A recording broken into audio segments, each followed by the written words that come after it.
Well, guys, we're kicking off a new series today called Rhythms of Rest.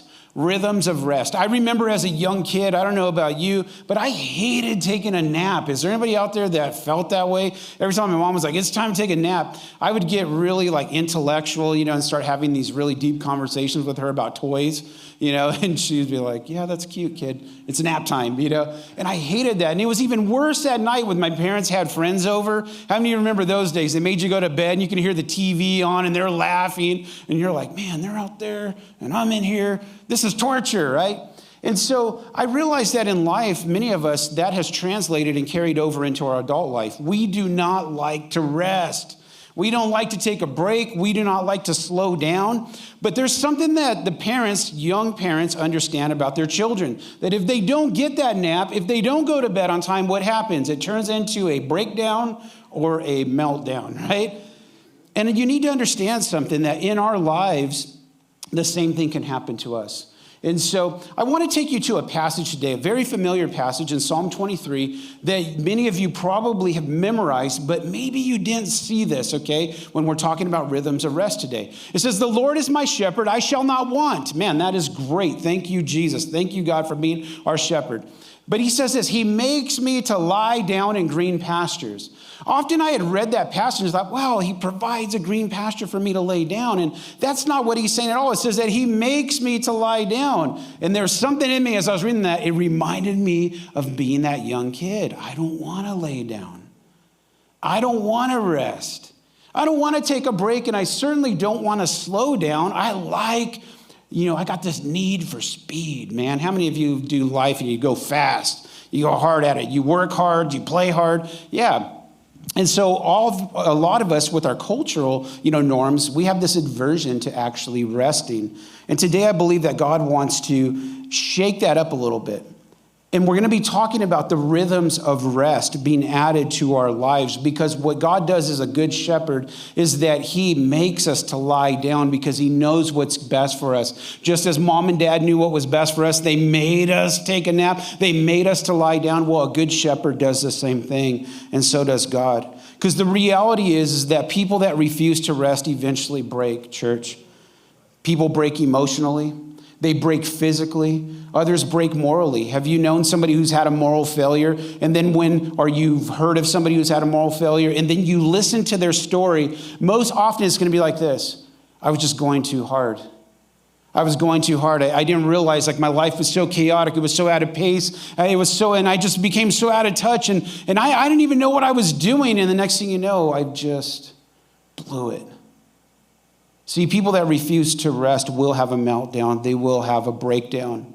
And God has a solution to this, and he wants to teach us the rhythms of rest. But if you look around society, you look around culture, you look around at your friends and your neighbors and people around, there's something about modern life that's not conducive to humans flourishing. Our rapid pace is not leading us to the restoration of our souls. There's something about modern culture that's actually damaging us. There's something desperately wrong with the rhythms of our lives. And I liken it to this, like a speedboat. You take a speedboat off the trailer and you put it in the water, and when that boat is not moving, it's about as deep as it'll ever be. Many of them are flat-bottomed, and they're meant to go fast, right? But they just sit in the water as low as they are. But as that boat begins to pick up speed, what happens? It starts to come up off the ground. It starts to, I'm humming here a little bit, guys. So it starts to bounce and it starts to skip across the water. And as there's more throttle given to that boat, what ends up happening, air gets underneath and it starts lifting, then it's violently skipping. And as you add more throttle to it, eventually what does it do? It lifts off the ground, it flips over, and it throws everybody out that's in it. And some of you today, that's exactly how you're living your life. That God is wanting to establish a rhythm of rest in your life. And you're going, no, more throttle, more throttle, more throttle. I need more things to do. I need to do this. I need to do that. And you're just blazing at full speed. And you're just skipping along. And it's getting more violent to where you can feel it. But you're not willing to give it up yet. And I'm going to tell you the final outcome will be this. That thing will come up off the ground and it's going to damage you and it's going to hurt a lot of people around you.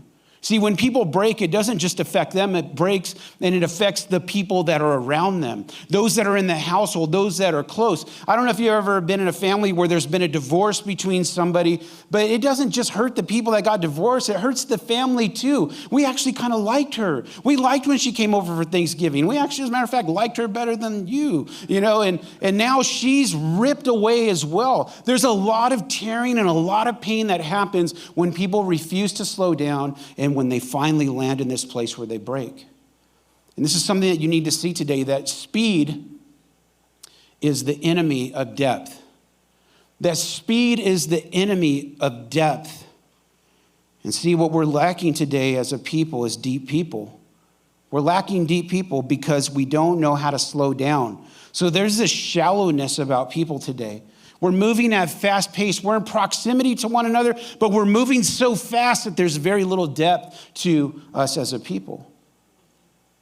You have dads that leave for work, and it's like, man, okay, well, he's gone for the next 16 to 18 hours. He's like, but I'm going to do a Disneyland trip, man, and that's going to make up for all of it. When I slow down that one day out of 365, then we're going to be deep that day.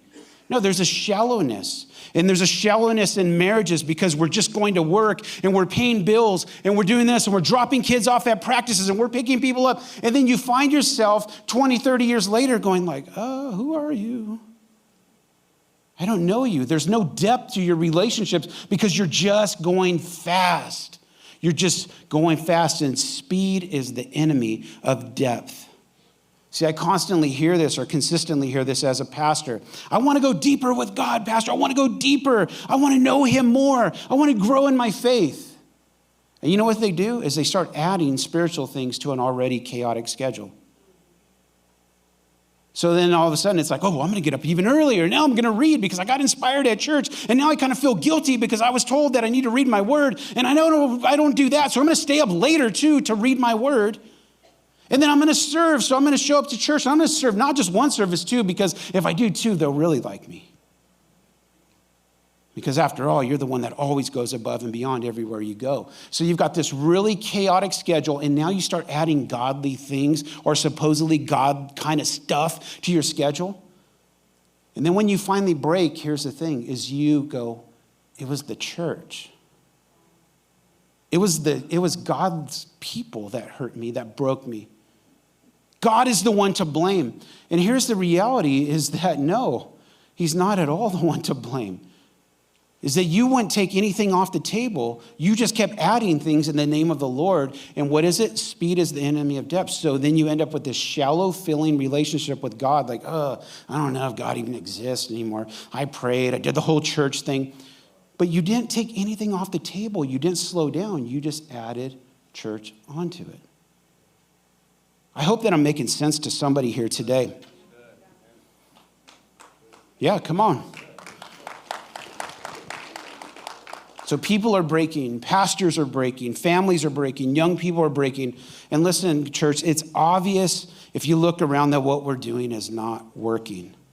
We have a higher divorce rate than ever. There's escalating suicide rates. There's more people than at any other point in history that are on antidepressants and other prescription drugs trying to stabilize their emotions. Have you ever been in a boat? I don't know. I get scared when I'm fast on a boat for whatever reason. How many of you have ever been on a speedboat? Anybody out there? Doesn't it feel like you're going twice as fast as you really are when you're on the water? Because there's a sense of instability. And some of you don't realize that the anxiety and the worries that you're carrying is because you're going too fast.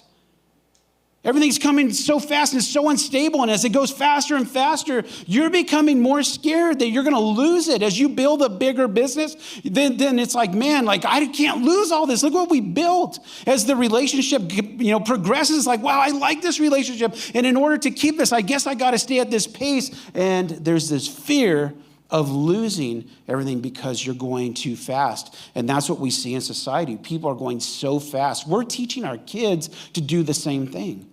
Get up in the morning really early and brush your teeth and put on the clothes and make sure that you match. And you better eat something because your brain's not going to operate because then you're going to do bad in school if you don't do that. Then go to school for 6 or 7 hours. And then after that, come home and do your homework, get your uniform on, and you better not make me late. Get in the car because we've got to get to practice. And don't embarrass me because I took time of my own to take you to the batting cages.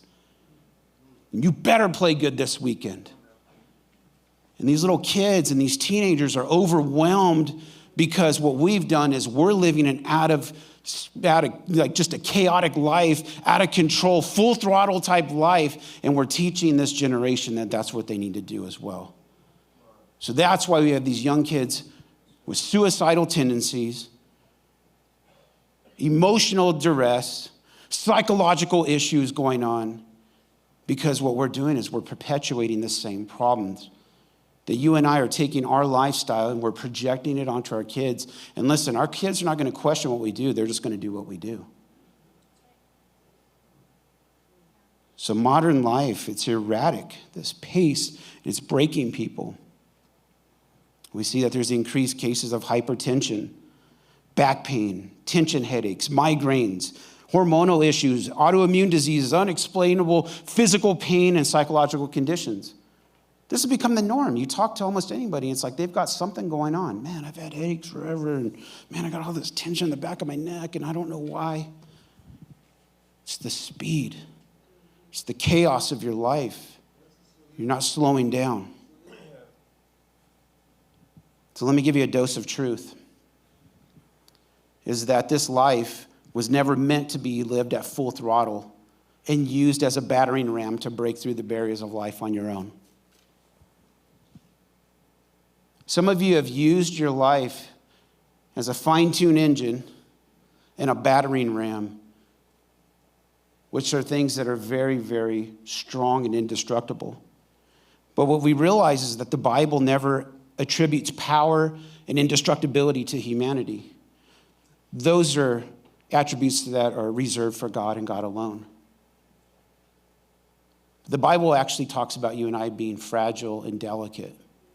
If you would, go with me to 2 Corinthians 4:7. It says, but we have this treasure in jars of clay. The Bible's referring to you and I as jars of clay to show that this all-surpassing power is from God and not from us. So God never attributes power to us in of ourselves. It's only when he's involved. But he's saying that we're jars of clay. Jars are breakable. Jars of clay are fragile. Then he goes on to talk about us being delicate in 1 Peter 1:24, if you go there with me. It says, for all people, would you say that with me? All people. So that means all of you in this room, all people are like grass, and all their glory is like the flowers of the field. The grass withers and the flowers fall. So we're very delicate people. We're strong until we're not. We're capable until we're not. We're healthy until we're not. And I think as we get older, we become more aware of that, do we not, people? We go, oh man, like stuff they used to take a day to heal, man. Now I've been like, man, my knee's been hurting for weeks now. I just was brushing my teeth and threw my back out. Like, oh man, how'd that happen? Right? We become more and more aware of how delicate we are. And so power and indestructibility is attributed to God, not to us. And so when we're trying to run at a pace, like we're like this engine or this battering ram, I'm just going to break through, man. I'm just going to work 20 hours. I'm going to sleep 2 hours. And society like applauds that. Man, dude, you get yours, boy, man. You out there working hard like that. No rest, man. But that's not God's plan for us. And if we're going to live a life that is fulfilling and that is used in the right way, then we need to go to the designer to figure out what it is that we're supposed to be doing with this life that we've been given. What are we supposed to do with this body that's been given to us? And today what I want to do is I want to explore God's design for our life and the importance of the rhythm of rest. See, in Genesis chapter 2, when we're talking about the creation, all the way back at the beginning of the Bible, I want you to see something. I want you to see that God wove a rhythm of rest into creation. If you would go with me to Genesis, it says, thus the heavens and the earth were completed in all their vast array. By the seventh day, God had finished the work he had been doing. So on the seventh day, he what? He rested from all of his work. This word is Shabbat. Shabbat actually means to stop, to cease. Okay, he didn't continue on. He stopped. He rested. He put an end to it. And then let's continue. It says, then God blessed the seventh day and made it holy. Wow, that's pretty cool. Because on it, he rested from all the work of creating that he had done. So understand this, that God could have not put this in Scripture. He could have just finished in 6 days and boom, that was it. Earth was created. People lived, everything went happily on, forever and ever and ever. That's not how it worked. Is that God took the time to institute something, to be very intentional about telling you something and telling me something. That I want to weave a rhythm of rest into creation. From the very beginning, that he instituted this as a blessed day and also a holy day. And this is so crazy because we've gotten so far away from this as a people, but understand that God meant us to work, and then he meant us to rest. He meant us to move forward, and then he meant us to stop. And we just want to go, and go. That's our mindset. Like, I don't want to stop. I don't want to rest. I just want to go. I want to go. But God is trying to teach us something different. And as we move on into Exodus, as you have God's people now, Moses is leading his people, and I'm going to take you into a passage that's about a month and a half after God's people were delivered from Egypt. And they find themselves out in the wilderness. And God is now wanting to teach them through Moses this rhythm of rest. These people have learned to trust God as God parted the Red Sea and they walked across on dry land and that water swallowed up their enemies, the armies of Egypt. And they've been walking and they've been wandering now for a month and a half. And God's been leading them and God's been guiding them. But God now has to start teaching them something different. There's got to be a rhythm of rest. We aren't just going to walk 7 days. We're not just going to walk for 30 days in a row. We're not going to walk 365, 24/7. That's not what I've called you to. And so he begins to tell them that every day now, because they were complaining, and he heard their complaints, we don't have enough food out here. We don't have enough food. So God just like, man, I'm going to blast you guys with some meat. He hits them with quail so much so that they're sick. Like, okay, you want some carne asada or some pollo asada? Man, I'm going to hit you guys hard with this stuff. They're like, no more, no more. And he gives them this other substance, which we know as manna, which is this flaky stuff that would fall on the ground and they would collect it. And it says that it was white like coriander seed and that it was kind of sweet like honey. And they would take that and they would bake it or they would boil it, and that's what they ate. But here's the thing that you have to understand, is that every day they could only collect enough for that day. And if they tried to keep extra, do you guys know what would happen to it? It would rot and smell like theater number 1 next door to us. That's why we're not there this week. It smelled really bad. It would rot with maggots. But here's the interesting thing, is God then challenges them in their rest. He says, what I want you to do is on the 7th day, I want you to rest. I'm calling this the Sabbath. It's a blessed day, and it's set aside. It's holy. And he said, what I want you to do is on the 6th day, I want you to gather enough of that stuff that rots and stinks if you try to keep it overnight. Well, only on this day do you collect enough for 2 days. So think about it. These guys are like, okay, like you got this instruction, and what are we supposed to do? What I'm going to do back there, if you guys could, I'm going to go ahead and skip forward, because what I want you to see is that this was more than instruction that was just simply given to them to collect this stuff called manna. But what it was is it was a blessing that actually was given to them. And if I can go to Exodus 16:29, I want you to see this. He says this, bear in mind that the Lord has given you the Sabbath. This is a really important thing that you need to get, because before, as he's giving them instruction, they probably just saw it as rules. They're like, man, this Moses dude's always bossing us around and telling us, hey, we need to go through here. And cool things keep happening, but I still think he's bossy. And now he's giving them some more instruction. But what they needed to see differently, and what you need to see differently today, is that the Sabbath is not a rule to be kept. It's actually a gift from God to you and I. He says, bear in mind that the Lord has given you the Sabbath. That is why on the 6th day, he gives you bread for 2 days. And see, and for you and I, this is really where the rubber meets the road, when we understand that the Sabbath, the day of rest, is given to you and I as a gift, is that Sabbath rest is a gift from God, but it takes faith to step into it. Let me say that the Sabbath rest is a gift from God, but it takes faith to step into it. See, because when we start working and doing other things, so here we have God requiring rest when we want to work. And here's the thing, is that God He required rest, and what that would do is it would make them lie down. You guys remember Psalm 23, that he makes them to lie down? What he's doing is he's making them rest. He's making them to lie down when they wanted to work. And why did they want to work? They wanted to work to assure a specific outcome. And many of us, that's what we do too, is God is calling you to rest and saying, you're running too fast. You're going crazy. You're a shallow person. There's no depth to you. You're about to pop off and flip and destroy everything around you, destroy your health. You can't keep going like that. You're going to destroy your emotions. Mentally, you're wrecked, man. You can't even sleep. You've been up for 3 days worrying about this and worrying about that. And God's trying to say, I need you to lay down, take a nap. I need you to rest. And we're like, no, I can't, because I have to work, because I'm trying to make sure that in my power, I can assure a specific outcome. And many of us, that's exactly how we're living our lives. We don't slow down because we're working to assure a specific outcome when we really don't have control over it at all. You don't have to answer this, but let me just ask this question. How many here today struggle to rest because you're working hard to assure a specific outcome, whether it's God's best for you or not?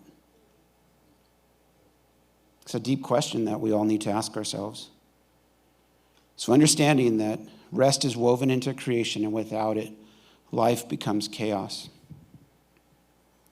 What I want you to see today is that it truly is a gift. If you would go once again with me to Exodus chapter 20, because what you'll realize with those people is that they collected and some people didn't.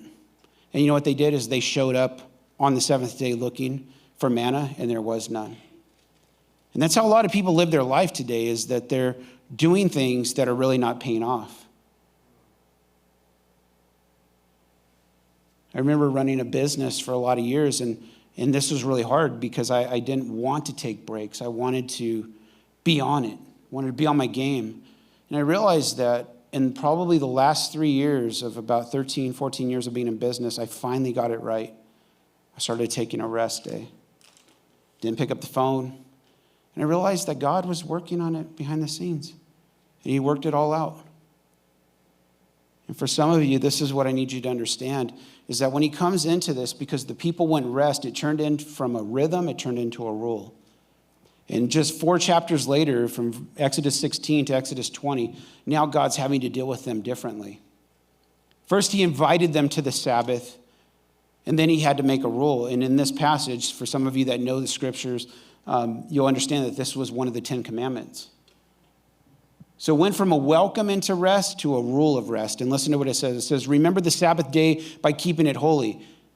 6 days you shall labor and do all your work, but the seventh day is a Sabbath to the Lord your God. On it you shall not do any work, neither you, nor your son or daughter, nor your male or female servant, nor your animals, nor any foreigner residing in your towns. For in 6 days the Lord made the heavens and the earth, the sea, and all that is in them. But he rested on the seventh day. Therefore the Lord blessed the Sabbath day and made it holy.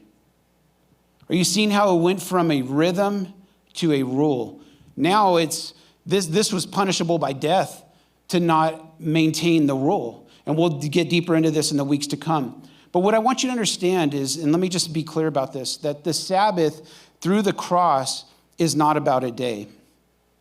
Whether you worship on Saturday or Sunday or Monday or Tuesday or Wednesday, it's a thing of the heart. But what I'm hoping you to get today is the intent of it all. It was to be at complete and total rest, because it's in that place of rest that it truly is a gift. And that's what I want you to see here, is that the Lord blessed. Let's break this passage down right here. The Lord blessed. Blessed means that it is a gift to you. So what is blessed? If I can get that screen up real quick. Blessed is a gift bestowed by God. So the ability to rest that has been given to you, it is a gift from God to you. And rest has life-generating power. Rest has health-generating potential. And rest promotes the restoration of the soul. And if you notice that when we don't rest, this is what happens to us, is that we feel this lack of power in our lives. We have no strength. We have no energy. You'll see that health starts to deteriorate. People have issues, mental issues, physical issues, hormonal issues, all these things because we're not resting. But even worse, The soul is not at peace. It's not at rest. Your mind, your will, your emotions are out of control when you are not in a place of rest. And that's why you need to understand that this is not a rule to follow anymore. Jesus has come and he's fulfilled the law. But what it is that a Sabbath rest, a rhythm of rest in your life, it is a gift to you and I. But not only is it a gift, it says that God, if I can get back to that verse, I want you guys to see something today. That not only is it a gift from God to you, but it is a day that has been made holy. It's a day that's been made holy. And this is really important that you get this today, because blessing means to give, holy means to take. Okay, and so what God did in this day is that he blessed us with the day, and he says, and I want you to take another. I'm taking another for myself.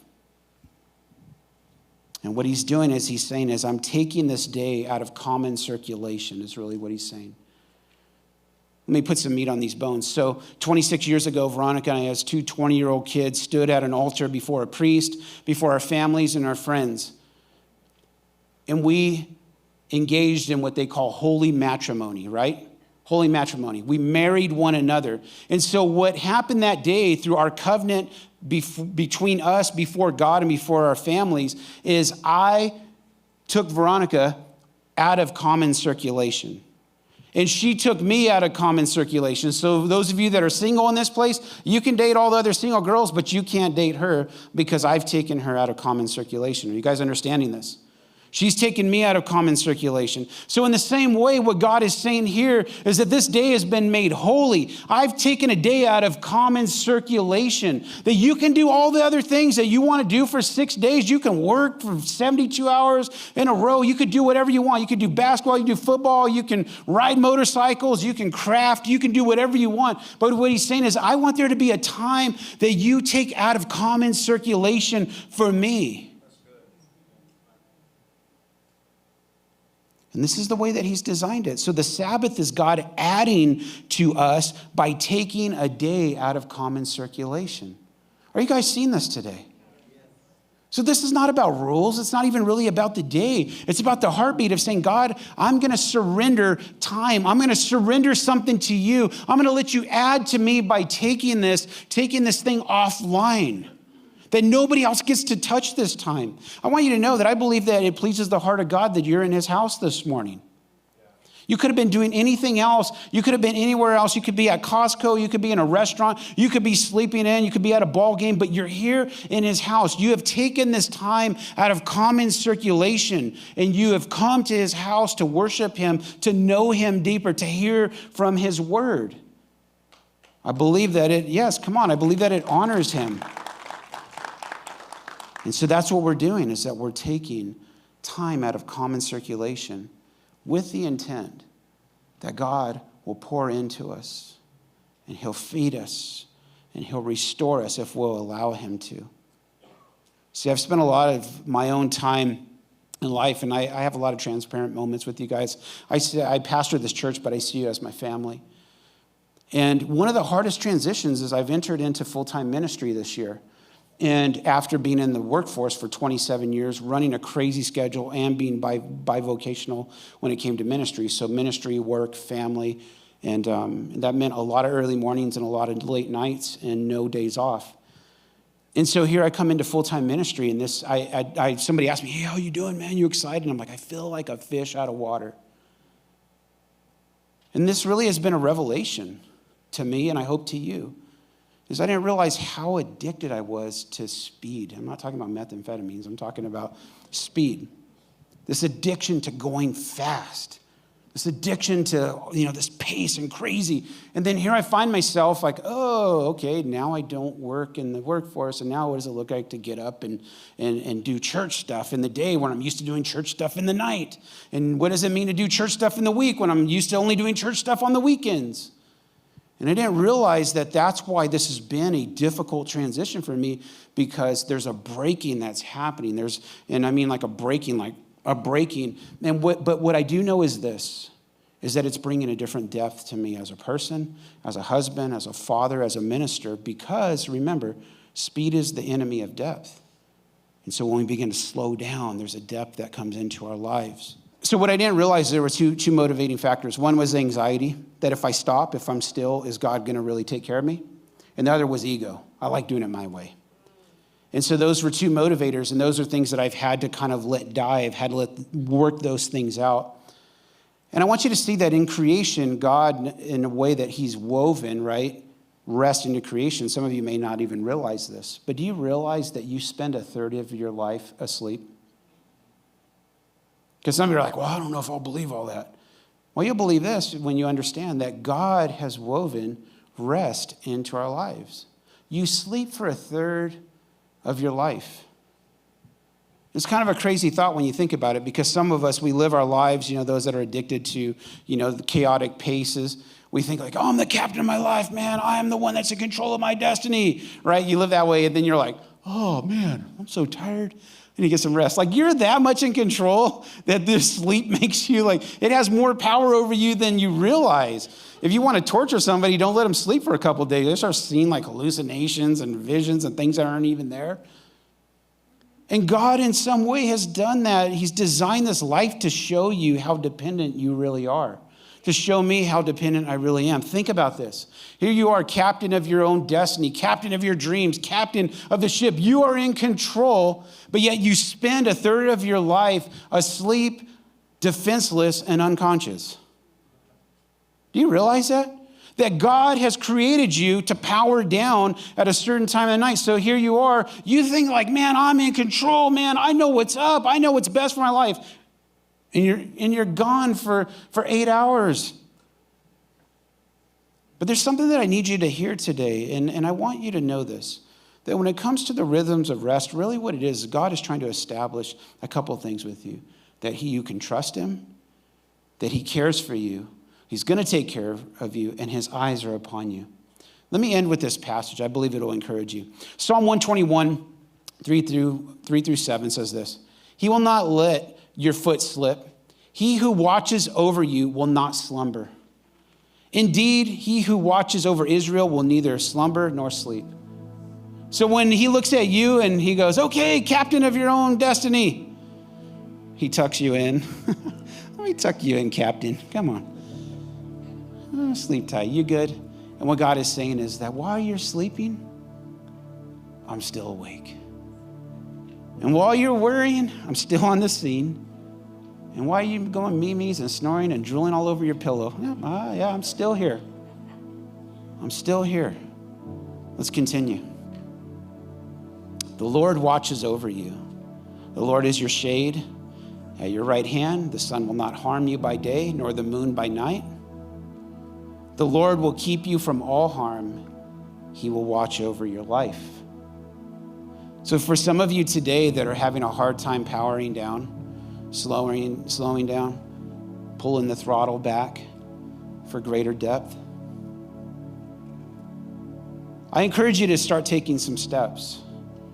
Start clearing things off of your plate that are not necessary. Start working a Sabbath in, time for you to power down and to not worry about work, worry about all these other things that are vying and begging for your attention. A time where you don't pick up the phone, you don't answer text. A time where God can just speak to you. A time where you can be refreshed, a time to be with your family and laugh and share a meal. A Sabbath is not a bad thing. It's a gift from God to you and I. And it's the very thing that is going to bring strength and health and restoration to you. I want to leave you with 3 questions for this week. You might want to get out your phone. You need to ask yourself this question: do I have a rhythm of rest? Do you have a rhythm of rest in your life?